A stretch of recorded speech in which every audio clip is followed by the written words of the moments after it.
योग दर्शन माइनस आत्मा की यात्रा। प्राचीन भारत की भूमि पर ऋषि मुनियों ने जीवन के रहस्यों की खोज की। उनमें महर्षि पतंजलि का योगदान अद्भुत माना जाता है। उन्होंने योग सूत्र में योग को एक व्यवस्थित दर्शन के रूप में प्रस्तुत किया। योग केवल शरीर को स्वस्थ रखने का साधन नहीं, बल्कि आत्मा को परमात्मा से जोड़ने वाला दिव्य मार्ग है।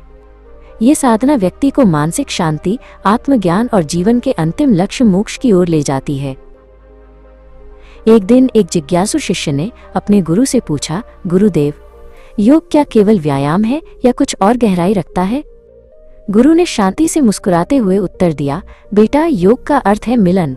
आत्मा का परमात्मा से मिलन, व्यक्ति का अपने वास्तविक स्वरूप से मिलन।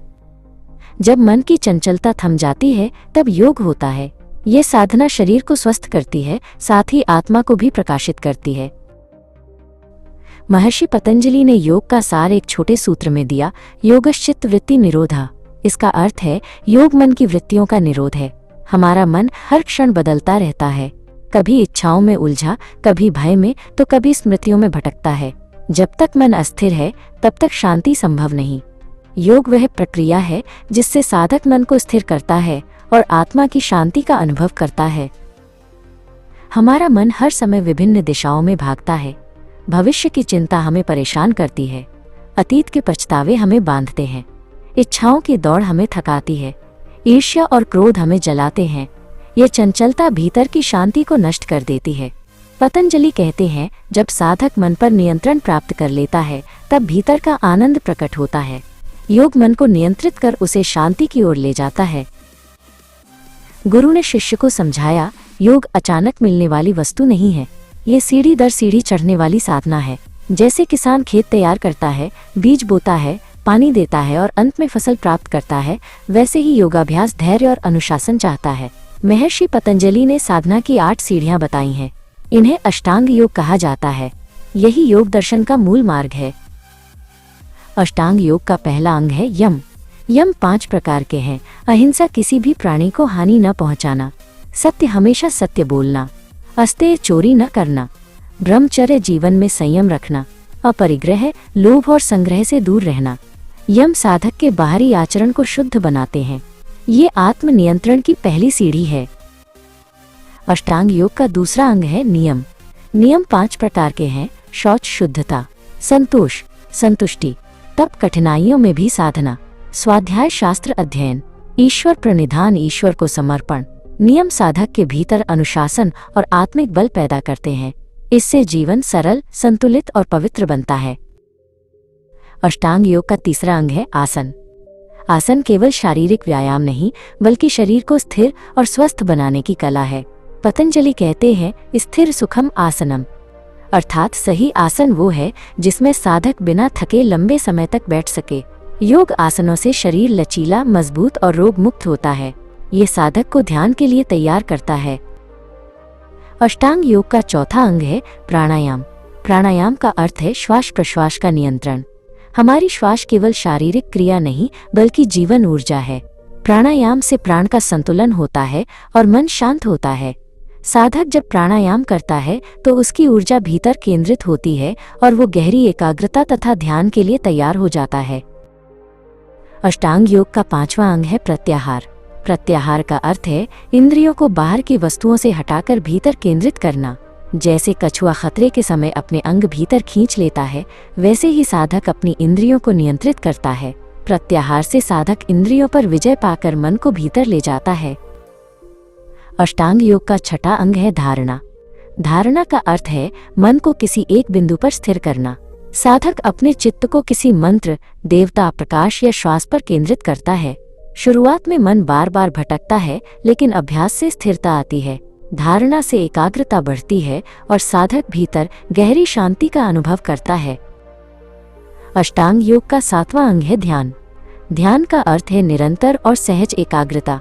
जब साधक का मन बिना प्रयास के किसी एक बिंदु पर स्थिर हो जाता है, तब ध्यान की अवस्था आती है। ध्यान साधक को भीतर से प्रकाशित करता है। ये आत्मा की गहराइयों से जुड़ने का मार्ग है। ध्यान से मन शांत, विचार निर्मल और हृदय पवित्र होता है। अष्टांग योग का 8वां और अंतिम अंग है समाधि। समाधि वो अवस्था है जहाँ साधक और ध्यान का विषय एक हो जाते हैं। यहाँ द्वैत समाप्त हो जाता है। मन पूरी तरह शांत हो जाता है और आत्मा अपने शुद्ध आनंदमय स्वरूप में स्थित हो जाती है। ये योग का अंतिम लक्ष्य है, जहाँ व्यक्ति ब्रह्मांडीय चेतना के साथ एक हो जाता है। गुरु ने आगे कहा, समाधि में समय और स्थान का बोध मिट जाता है। यहाँ केवल शुद्ध आनंद, शांति और ज्ञान का अनुभव होता है। अहंकार विलीन हो जाता है और साधक ये महसूस करता है कि वो शरीर या मन नहीं, बल्कि शाश्वत आत्मा है। यह आत्म साक्षात्कार की सर्वोच्च अवस्था है। धारणा, ध्यान और समाधि, जब ये तीनों एक साथ किसी विषय पर केंद्रित होते हैं तो उसे संयम कहते हैं। गुरु ने समझाया, संयम योग का एक शक्तिशाली उपकरण है। इसके माध्यम से योगी ब्रह्मांड के किसी भी रहस्य को जान सकता है, चाहे वो अणु का रहस्य हो या तारों का। शिष्य ने पूछा, गुरुदेव, क्या संयम से सिद्धियां या चमत्कारिक शक्तियां प्राप्त होती हैं? गुरु ने सावधान किया, हाँ बेटा, साधना से कुछ सिद्धियां मिल सकती हैं, लेकिन वे मार्ग के सुंदर फूल हैं, मंजिल नहीं। इन शक्तियों में उलझने से अहंकार बढ़ सकता है और साधक अपने अंतिम लक्ष्य मोक्ष से भटक सकता है। सच्चा योगी सिद्धियों का प्रदर्शन नहीं करता, बल्कि आत्मज्ञान की खोज करता है। शिष्य ने विनम्रता से कहा, गुरुदेव, यह मार्ग अत्यंत कठिन प्रतीत होता है। मुझ जैसा साधारण व्यक्ति इस पर कैसे चल सकता है? मेरा मन चंचल है और इच्छाएं मुझे बार बार खींचती हैं। गुरु ने शिष्य के कंधे पर हाथ रखते हुए कहा, पतंजलि ने इसका भी उपाय बताया है, अभ्यास और वैराग्य। अभ्यास का अर्थ है निरंतर, धैर्यपूर्वक और श्रद्धा के साथ साधना करना। वैराग्य का अर्थ है सांसारिक वस्तुओं और इच्छाओं से अनासक्त रहना। इन दोनों के सहारे सबसे कमजोर साधक भी अपने लक्ष्य तक पहुंच सकता है। गुरु ने समझाया, तुम जिसे मैं कहते हो वो तुम्हारा शरीर, मन या भावनाएं नहीं है। तुम शुद्ध आत्मा हो, जिसे आत्मन कहते हैं। ये आत्मा शाश्वत, अपरिवर्तनशील और आनंद का स्रोत है। योग का उद्देश्य इसी सच्चे स्वरूप को पहचानना है। तो फिर हम अपने सच्चे स्वरूप को क्यों नहीं देख पाते? शिष्य ने पूछा। गुरु ने उत्तर दिया, माया या अज्ञान के पर्दे के कारण। यह पर्दा हमें विश्वास दिलाता है कि हम ये नाशवान शरीर हैं। योग साधना इस पर्दे को धीरे धीरे हटाती है, ताकि हम अपनी आत्मा के प्रकाश को देख सकें। हमारे हर कर्म, विचार और शब्द के संस्कार हमारे चित्त पर अंकित हो जाते हैं। यही कर्म का सिद्धांत है, गुरु ने कहा। ये संस्कार हमें जन्म मृत्यु के चक्र में बांधते हैं। योग की अग्नि इन संस्कारों को जलाकर भस्म कर देती है, जिससे साधक इस चक्र से मुक्त हो जाता है। गुरु ने अंतिम ज्ञान दिया, प्रकृति 3 गुणों से बनी है, सत्व, पवित्रता, ज्ञान, रजस, क्रिया, जुनून और तमस, अंधकार, जड़ता।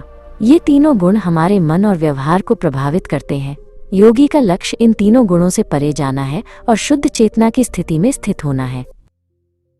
गुरु के वचनों को सुनकर शिष्य की आंखों में एक नई चमक आ गई। उसकी शंकाएं दूर हो गईं। उसने समझा कि योग केवल एक क्रिया नहीं, बल्कि जीवन जीने की एक कला है, स्वयं को जानने का एक विज्ञान है। ये भीतर की एक गहरी यात्रा है। गुरु ने मुस्कुराते हुए अपना हाथ शिष्य के सिर पर रखा। ये मार्ग लंबा है, पर तुम अकेले नहीं हो। यह ज्ञान तुम्हारे भीतर प्रकाश बनकर तुम्हारा मार्गदर्शन करेगा। धैर्य और विश्वास के साथ आगे बढ़ो। शिष्य ने कृतज्ञता से गुरु के चरणों में प्रणाम किया। उसे अपना मार्ग मिल गया था। ये योग दर्शन की अमर गाथा है, जो गुरु से शिष्य तक बहती है। ये आत्मा की यात्रा है, अंधकार से प्रकाश की ओर, अज्ञान से ज्ञान की ओर और मृत्यु से अमरता की ओर।